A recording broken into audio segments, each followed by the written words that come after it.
সন্ধ্যের সময় যদি এরকম একটা পিৎজা বাড়িতে বানিয়ে নেওয়া যায় খুব ভালো হয় না? যাই হোক, পিৎজা সস বলুন, চিজ স্প্রেড বলুন বা চিজ, ৩টাই কিন্তু আমি বাড়িতেই বানিয়েছি। অবশ্যই পিৎজাটাও বাড়িতে বানিয়েছি। এই রেসিপিগুলো বড় ভিডিওতে শেয়ার করা আছে, চাইলে আপনারা চেক করে নিতে পারেন।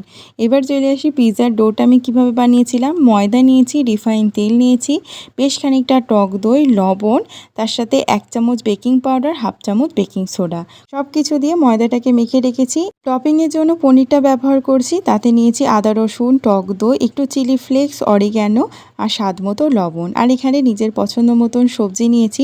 পনিরটাকে একটু হালকা করে সটে করে নিয়েছি রিফাইন তেলে। একটা রুটিকে একটুখানি সেঁকে নেব, আর একটা রুটি কাঁচাই থাকবে।